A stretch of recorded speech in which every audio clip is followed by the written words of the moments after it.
Good day, everyone. My name is Andy Ramdeen, and today we'll be doing a presentation on operations control.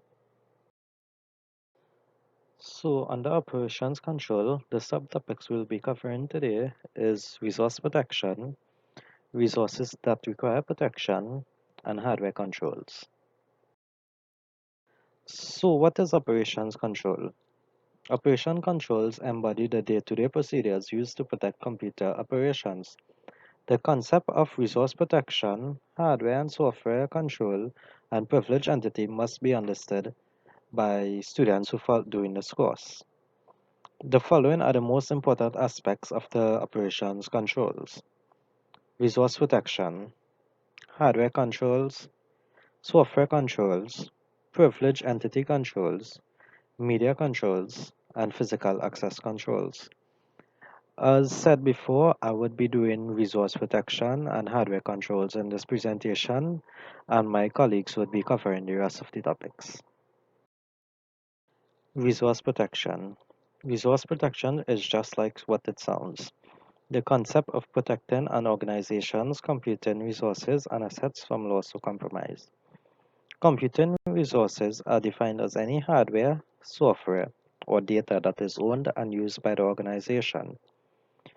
Resource protection is designed to help reduce the possibility of damage that can result from the unauthorized disclosure and/or alteration of data by limiting the opportunities for its misuse.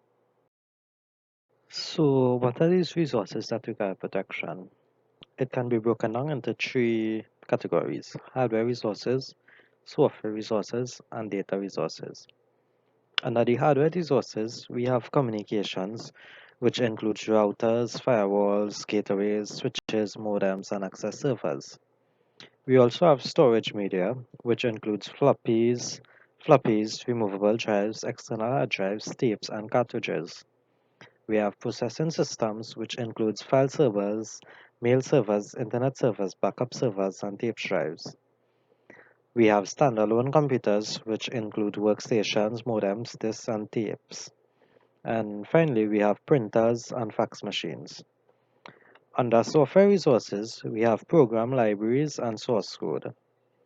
We also have vendor software and proprietary packages. And lastly, we have operating systems, software, and systems utilities. And under data resources, we have backup data, user data files, password files, operating data dictionaries, and system logs and audit trails. Hardware controls. Hardware controls can be divided into four categories: hardware maintenance, maintenance accounts, diagnostic port control, and hardware physical control. So, hardware maintenance, this is system maintenance, requires physical or logical access to a system by support and operation staff, vendors, or service providers. Maintenance might be performed on site or it might be transported to a repair site. It also might be remotely performed. Furthermore, background investigations of the service personnel might be necessary. Supervising and escorting the maintenance personnel when they are on site is also necessary. So basically, this is saying is that hardware maintenance is like when people come to maintain the hardware, you want to make sure it's not a thief coming or people will steal information or any other parts. You want to do background checks and make sure who come in, you could trust them, and plus you're supervising them and making sure you're with them all the time so it have nothing that could go wrong. They can't steal anything or so forth. Next we have maintenance account. Many computer systems provide maintenance accounts. These supervisor level accounts are created at the factory with the preset and widely known passwords. It is critical to change these passwords or at least disable the accounts until these accounts are needed. If an account is used remotely, authentication of the main maintenance provider can be performed using callback or encryption. So what this one is saying is that the maintenance account, these accounts have it's supervisor level. So, and it's come with preset passwords. So basically, if you don't change these passwords or disable this account, somebody could easily gain access because the passwords are preset and widely known. So it's like basic passwords. So somebody could easily hack these accounts and have supervisory level of the system. So you don't want that. You want to change your passwords or you want to disable the account. Next, we have diagnostic port control. Many systems have diagnostic ports through which troubleshooters can directly access the hardware. These ports should only be used by authorized personnel and should not enable either internal or external unauthorized access. Diagnostic port attacks is a term that describes this abuse.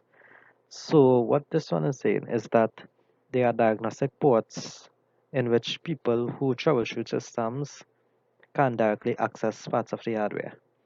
And only authorized people should be able to access this because you could attack the system using these ports. So you don't want no unauthorized people gaining access to these ports. And lastly, we have hardware physical controls. Many data processing areas that contain hardware might require lock and alarms. The following are some examples: sensitive operator, terminal and keyboards, media storage cabinets or rooms, server or communication equipment data centers, and lastly, modem pools or telecommunication circuit rooms. So this is just basically telling you that for these certain areas, you want to have physical alarms and locks so people can gain access or entry without an alarm going off or it have to lock that they can't gain entry. And to just summarize everything, we learned about operation controls today, and that basically it's a way to protect computer operations. There are six aspects of operation controls. We went through resource protection and hardware controls. Resource protection is just as it sounds, protecting a organization computer and resources from and assets from loss or compromise. Some of the resources that require protection are hardware resources such as the storage devices, processing systems and stuff, software resources, which is program libraries and source code, and the data resources, which is password files, user data, system logs, and such. And hardware controls has four aspects to it: hardware maintenance, maintenance of accounts, diagnostic port control, and hardware physical control. And with that, that brings us to the end of the presentation. If you have any questions or comments, please feel free to leave it in the comment section. Thank you all for watching. Hope you all learned something today, and if it was enjoyable, thank you.